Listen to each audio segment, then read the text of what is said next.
تقویٰ کیا چیز ہے اور اس کا حاصل کرنا کیوں ضروری ہے میں آپ کو بتاؤں۔ تقویٰ کا مطلب سب سے اہم چیز یہ ہے اللہ کا خوف، یہ بنیادی چیز ہے، یہ بنیادی چیز ہے، اور یہ اگر بنیاد ہے تو ہر عمل میں آپ کے تقویٰ حاصل ہو جائے گا۔ نماز کیوں پڑھتے ہو؟ نماز ایک ڈیوٹی سمجھ کر کے پڑھتا ہے تو کوئی مسئلہ ہی نہیں اس کا، یعنی وہ ڈیوٹی ادا کر رہا ہے، لیکن نماز میں اگر خوف خدا ہے، اللہ کے ڈر سے پڑھتا ہے، یہی تقویٰ ہے۔ روزہ کیوں رکھ رہا ہے؟ سب محلے میں رکھ رہے تھے، ہم نے بھی رکھ لیا۔ روزہ اس لیے رکھ رہا ہوں کہ لوگ برا نہ سمجھیں یا اسلام کا ایک حصہ ہے، اتنی ہی نیت تھی تو پھر اس نے روزے سے کچھ حاصل نہیں کیا، لیکن اسی روزے کو اللہ کے خوف سے رکھا، یہی تقویٰ ہے۔ تو خوف خدا، اللہ کا خوف آ جانا ہر عمل میں، یہی تقویٰ ہے۔ اور اگر یہ چیز نہیں ہے تو انسان بہت بڑے بڑے گناہ بھی کر جاتا ہے، اسے ڈر نہیں لگتا۔ روزہ چھوڑ دیا، اسے کوئی خوف ہی نہیں ہے، بلکہ دھڑلے سے لوگوں کے سامنے کہتا بھی پھر رہا ہو کہ مجھے یہ سب چیزوں میں وشواس نہیں، یقین نہیں ہے۔ یہ باتیں اس زبان سے آتی ہیں جس کے ہاں اللہ کا خوف ہے ہی نہیں، اللہ کا ڈر نہیں۔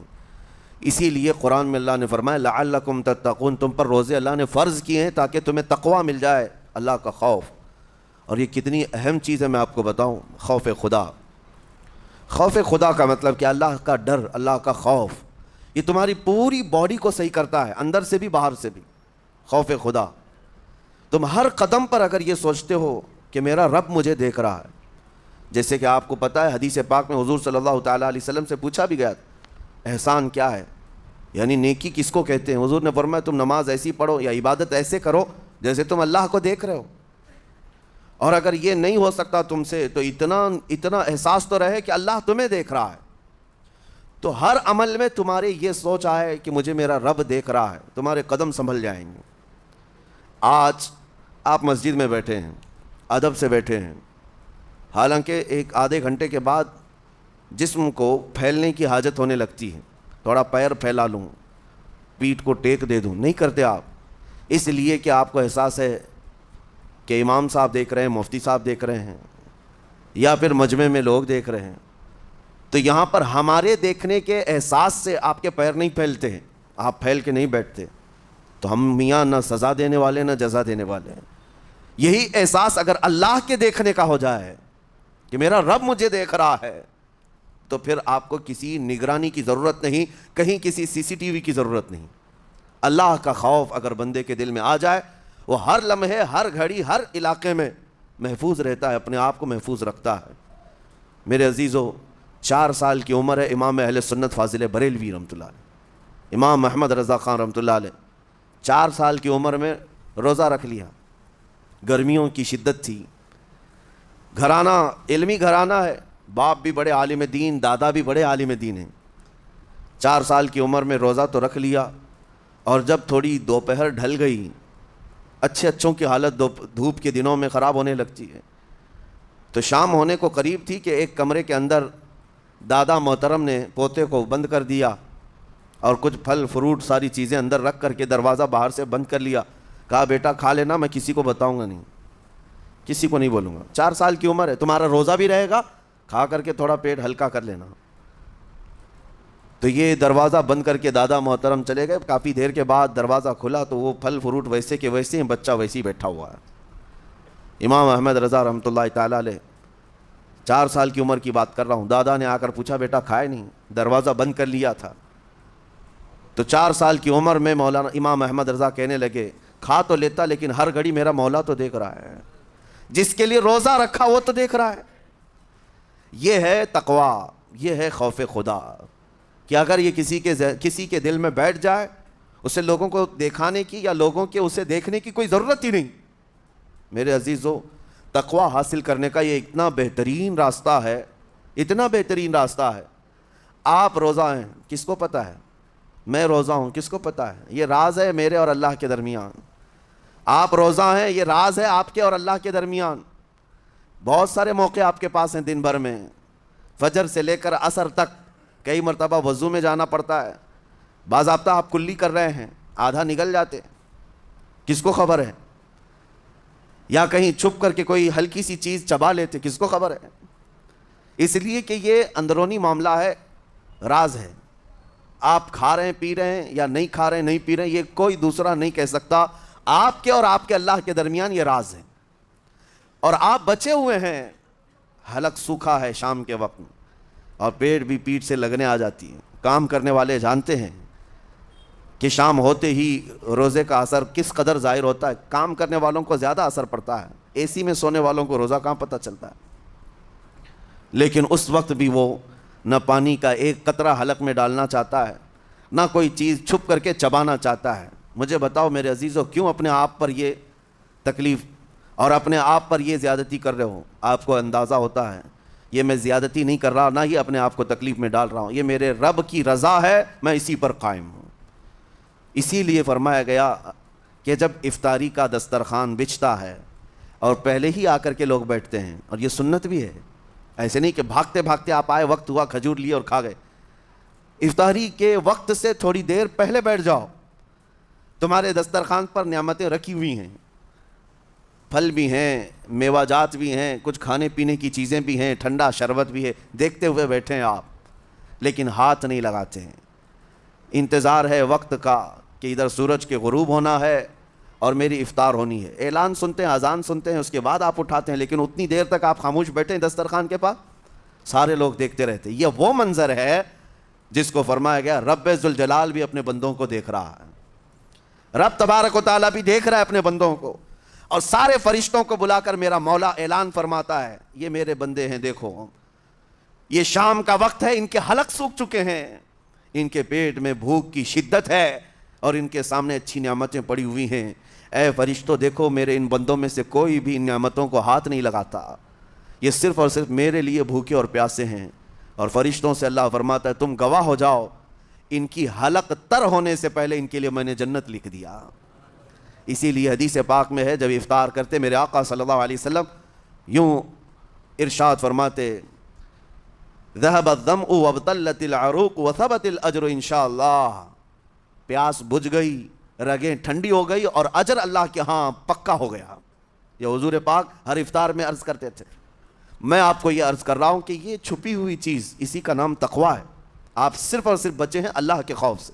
اب سنو حدیث پاک، قیامت کے دن حساب و کتاب ہوگا اور جنت میں جانے کا پروانہ کچھ لوگوں کو مل جائے گا اور سب جنت کی طرف جا رہے ہوں گے.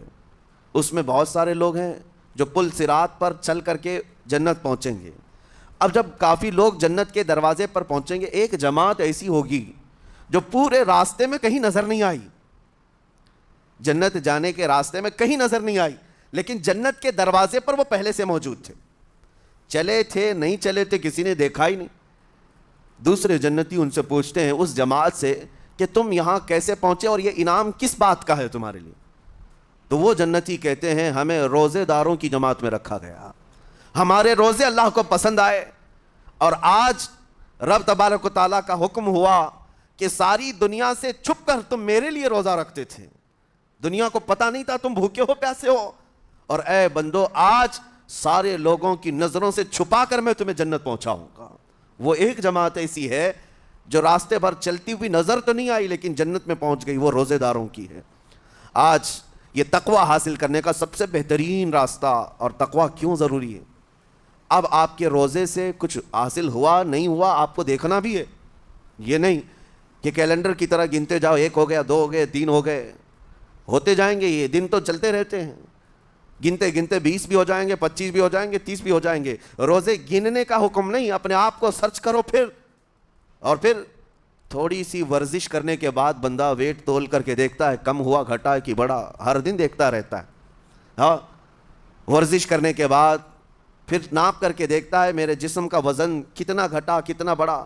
ویٹ گین کرنے والے ویٹ لاس کرنے والے دونوں بھی برابر چیک کرتے رہتے ہیں. روزہ رکھنے کے بعد تمہیں خود کو بھی چیک کرنا چاہیے کہ میرے اندر اب تبدیلی آئی یا نہیں آئی. ایک روزہ رکھا اور پھر رات کو تراویح میں کھڑا ہوا، میرے اندر بدلاؤ کتنا ہے؟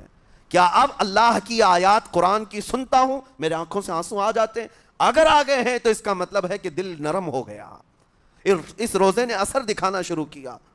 اور پھر ویسی کا ویسا ہے تو اس کا مطلب ہے کہ آپ کے روزے سے آپ کو تقویٰ نہیں مل رہا ہے، آپ کو تقویٰ نہیں مل رہا. خوف خدا جب آتا ہے تو انسان کا دل موم ہو جاتا، نرم ہو جاتا ہے، اور اللہ کے عذابات سے، جہنم کے خوف سے، قبر کی سختیوں سے وہ رو پڑتا ہے، اس کی آنکھیں بہنے لگ جاتی ہیں، اور جب دل سخت ہوتا ہے پتھر کی طرح تو اسے نہ اللہ کی آیتیں رلاتی ہیں، نہ آخرت کا تصور اسے ہلاتا ہے۔ اس لیے قیامت کے دن کے بارے میں آپ کو بتاؤں، نبی پاک صلی اللہ تعالیٰ علیہ وسلم کی امت کی طرف جہنم کی آگ شعلے لپکاتے ہوئے بڑھتی آ رہی ہوگی بہت تیزی سے، قریب ہے کہ وہ جہنم کی آگ سب کو اپنے لپیٹ میں لے لیں۔ وہاں کھڑے ہوئے بہت سارے لوگ اپنے اپنے اعمال کا صدقہ پیش کرنے لگے، حاجی اپنے حج پیش کر رہے ہیں، نمازی اپنے نماز، روزے دار اپنے روزے، کہ جہنم ہماری یہ نیکیوں کا صدقہ رک جا۔ جہنم کی آگ بڑھتی چلی آئی، بڑھ رہی تھی۔ جبرائیل امین علیہ الصلاۃ والتسلیم حاضر ہوتے ہیں بارگاہ مصطفیٰ صلی اللہ علیہ وسلم میں، ایک پانی کا پیالہ انہوں نے پیش کیا اور کہا یا رسول اللہ صلی اللہ علیہ وسلم یہ پانی آپ اس آگ پر چھڑک دیں۔ نبی پاک صلی اللہ تعالیٰ علیہ وسلم نے وہ پانی اس آگ کی طرف پھینکا تو آگ دور چلی گئی، جو جہنم کی آگ اچانک بجھ گئی، کافی دور چلی گئی جو امت کی طرف لپک رہی تھی۔ رسول رحمت صلی اللہ تعالیٰ علیہ وسلم نے پوچھا جبرائیل سے یہ اتنا اثردار پانی ہے کون سا یہ؟ جبرائیل امین عرض کرتے ہیں یا رسول اللہ یہ آپ کے ان امتیوں کے آنسوؤں کا پانی ہے جو رات کھڑے ہو کر اپنے رب کے خوف سے رویا کرتے تھے، وہ اللہ کے خوف سے تھر تھراتے تھے، ڈر کر کے ان کے آنکھوں سے جو آنسو آتے۔ جبرائیل امین کہتے ہیں میں نے وہ آنسو جمع کر رکھے تھے اور وہ آج میں نے آپ کے سامنے پیش کیا۔ ایک آنسو کا قطرہ جہنم کی آگ بجھانے کے لیے کافی ہے۔ موتی سمجھ کے شان کریمی نے چن لیے قطرے جو گرے تھے عرق انفعال کے۔ عزیزان گرامی وقار، یہی وہ تقویٰ ہے، یہی وہ خوف خدا ہے جس کے متعلق اللہ قرآن میں فرماتا ہے لعلکم تتقون، تاکہ تمہیں تقویٰ مل جائے، اسی لیے روزے رکھے گئے ہیں، روزے فرض کیے گئے ہیں۔ تمہارا دل اگر سخت کا سخت ہی رہ گیا تو روزے اثر نہیں کر رہے ہیں، روزے اثر نہیں کر رہے۔ اور ظاہر سی بات ہے کاموں میں برکت نیت سے ہوتی ہے، کسی بھی عمل میں برکت اچھی نیت سے ہوتی ہے۔ اگر کوئی روزہ اس لیے رکھ رہا ہے، جیسے بہت سارے فائدے گنائے جاتے ہیں نا، روزہ رکھنے سے کینسر نہیں ہوتا، روزہ رکھنے سے جسم کے فاسد مادے ختم ہو جاتے ہیں، نکل جاتے ہیں، ڈاکٹرز بھی مشورہ دیتے ہیں مہینے میں ایک مرتبہ، ہفتے میں ایک مرتبہ باڈی کو فری چھوڑنا چاہیے۔ تو یہ تو جسمانی فائدے تو رکھے گئے ہیں، لیکن اگر تم روزہ اس نیت سے رکھ رہے ہو کہ میری باڈی صحیح ہوتی رہے تو گویا کہ تم تو اپنی دنیاوی غرض سے روزہ رکھ رہے تھے۔ یہ فائدے تو ملنا ہی ملنا ہے، یہ فائدے یوں بھی ملیں گے اللہ تعالیٰ کی طرف سے آپ کو، لیکن نیت وہ نہیں۔ روزہ رکھنے کی نیت یہ ہو کہ میرا رب مجھ سے راضی ہو جائے اور مجھے رب تبارک و تعالیٰ کا خوف اور تقویٰ حاصل ہو جائے۔ نیت میں برکت ہے، اور جن کاموں کو آپ اچھی نیت سے کریں گے اسی طرح ان کاموں میں اثر بھی پیدا ہوگا۔ روزہ رکھنے سے پہلے آج نیت یہی کریں کہ مولا تعالیٰ یہ روزہ میرے تمام برے اعمال کے لیے کفارہ ہو جائے، یہ ڈھال بن جائے۔ جانتے ہیں آپ اپنے نفس امارہ کو روکنے کا سب سے بہترین آلہ بھوک ہے، بھوک۔ جتنا آدمی بھوک کے ذریعے سے اپنے نفس کو مار سکتا ہے دوسری کوئی چیز نہیں۔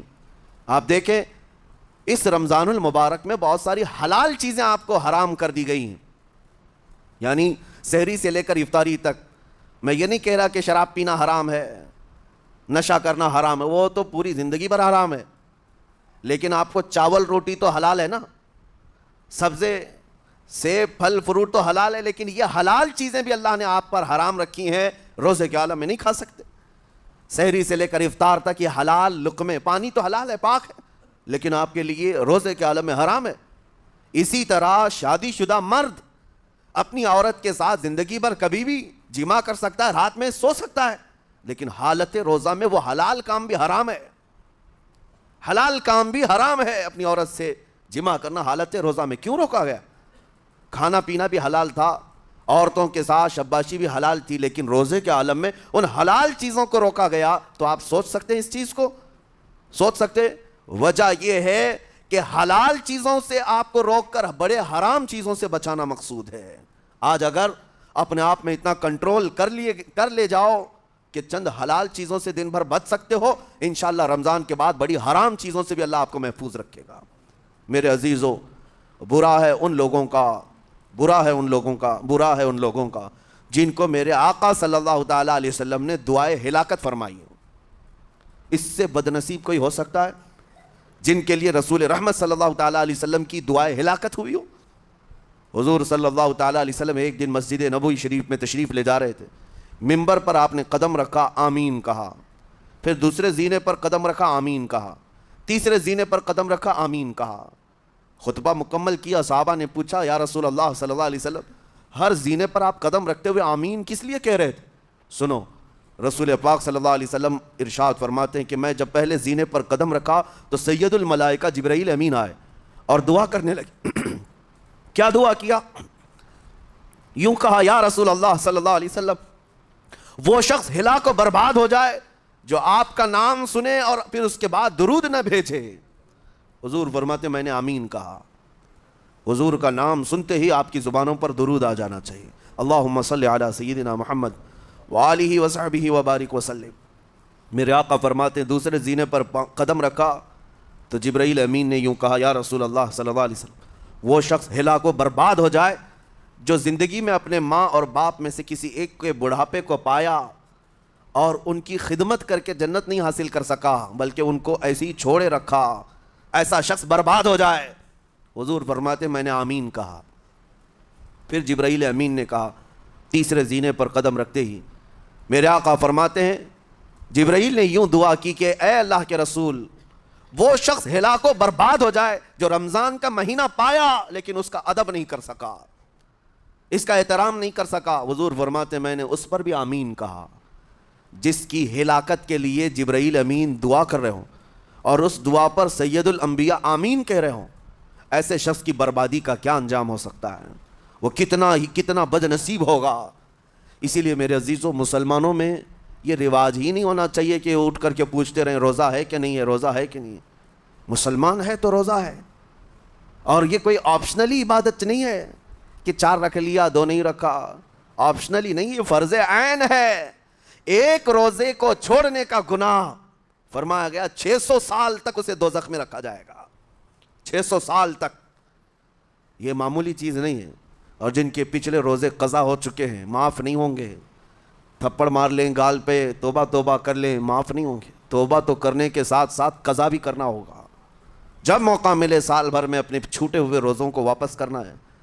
اس کی اہمیت میں آپ کو بتا دوں, ایک روزہ اگر جان بوجھ کر کے کسی نے توڑا یا چھوڑا تو جانتے ہیں اس کا کفارہ کیا ہے؟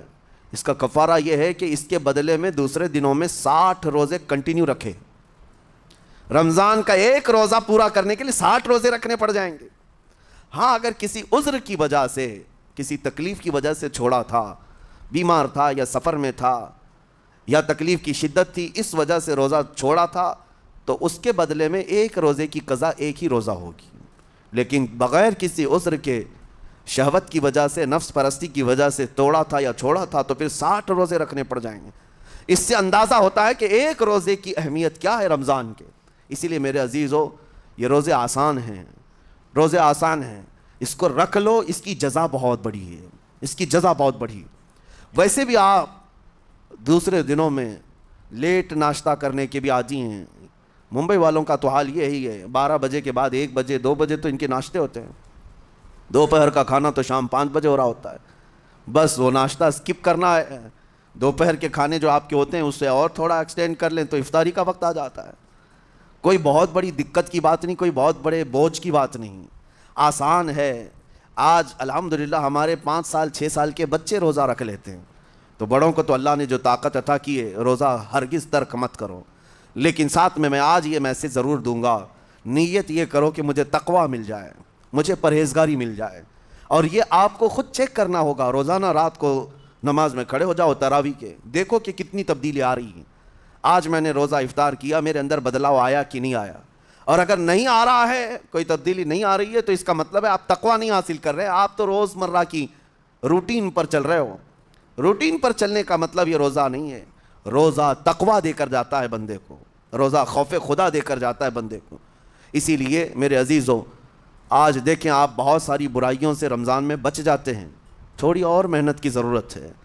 ہم نے دیکھا ہے بہت سارے گھروں میں, باقی عیاش گھروں کی مجھے کوئی وہ نہیں ہے, ان سے کوئی لینا دینا نہیں, لیکن نارمل مسلمانوں کے گھروں میں بھی ہوتا یہ ہے, عورتیں بچوں کو تلقین کرنا شروع کر دیتی ہیں, گانے بند کرو, ٹی وی بند رکھو, بہت ساری چیزیں بند رکھو کہ رمضان آیا ہوا ہے، اور رمضان میں اگر ٹی وی لگا بھی لیا تو کچھ اسلامک چیزیں دیکھنے لگ گئے۔ ماحول تم نے خود ہی بدلا ہے اپنے گھر میں، کچھ چیزوں کو آپ نے بدلا ہے اور کچھ چیزوں کا ادب آپ نے کرنا شروع کیا ہے۔ اسی کو اور تھوڑی سی محنت کے ساتھ بڑھا لیا جائے، قسم رب ذوالجلال کی ہر برائی رمضان میں ہی آپ سے ختم ہو جائے گی۔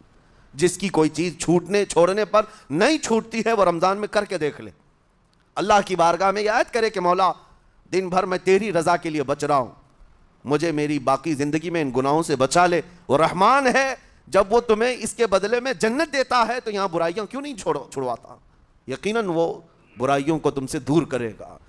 قرآن کا فرمان عالی شان لعلکم تتقون، اسی پر میں نے آپ کے سامنے بات رکھی ہے۔ روزے اس لیے فرض کیے گئے ہیں تاکہ تمہیں تقوی مل جائے، پرہیزگاری مل جائے۔ بعض لوگوں کو دیکھا گیا ہے رمضان المبارکہ میں بھی وہ اپنی بری حرکات سے باز نہیں آئے، ان کی روٹین ویسی ہی جاری رہی، نعوذ باللہ نظروں کی خطائیں بھی باقی رہیں۔ اور سب سے بری چیز یہ ہے کہ رمضان میں شیطان کی نیابت اگر کوئی کر رہا ہوتا ہے تو تمہارا یہ موبائل فون ہے۔ اکثر لوگ یہ سمجھتے ہیں کہ اس موبائل فون کو ہم استعمال کرتے ہیں تاکہ ٹائم پاس ہو جائے، روزہ کا وقت قریب آ جائے۔ اس ٹائم پاس کے چکر میں تم کیا کیا دیکھتے رہ جاتے ہو اور کہاں تک یہ چیزیں پہنچاتی ہیں تمہیں اندازہ بھی نہیں ہوتا، احساس بھی نہیں ہوتا۔ تو تمہاری رہی صحیح عبادت کو بھی یہ ہضم کر جاتا ہے، کھا جاتا ہے۔ اس کے استعمال پر اگر کنٹرول ہے تو خوب استعمال کرو، لیکن کنٹرول نہیں ہے تو اے نوجوانوں اس کا بھی روزہ رکھو، اس انٹرنیٹ کی بلاؤں سے محفوظ ہو جاؤ۔ اس لیے کہ بہتوں کو میں نے دیکھا ہے ان کے دن بھر اور رات بھر رمضان میں سوشل نیٹ ورکس پر مصروفیت ویسی کی ویسی ہے جیسے دوسرے دنوں میں تھی۔ وہ رات بھر چیٹنگ میں بھی مصروف ہیں، ایک دوسرے کو ادھر ادھر بھیجنے میں بھی مصروف ہیں، ساری چیزیں جوں کی توں چل رہی ہیں۔ تو تمہارے موبائل نے تمہیں تقوی سے بہت دور رکھا ہے، تمہیں رب تعالیٰ کے قریب ہونے نہیں دیتا۔ اپنے آپ کو بدل لو۔ ظاہر سی بات ہے یہ سخت چیز ہے، اگر کوشش کرو گے تو بچ جاؤ گے، اور تقوی اتنی آسانی سے تو نہیں ملتا۔ اپنے آپ کو سٹرگل کرو، انشاءاللہ العزیز دل پاک ہو جائے گا، پھر آپ کو اپنی زندگی کے اندر جو اجالے نظر آئیں گے وہ خود آپ محسوس کریں گے، آپ محسوس کریں گے۔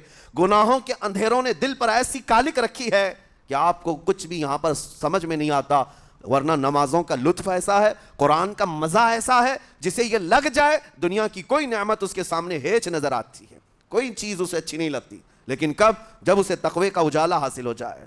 میرے عزیزو، اللہ کریم کی بارگاہ میں دعا گو ہوں، مولا قدیر و جبار ہم سب کو تقوی و پرہیزگاری عطا فرمائے، اور ہم سب کے روزوں سے اللہ تعالی ہمیں پرہیزگاری عطا فرمائے۔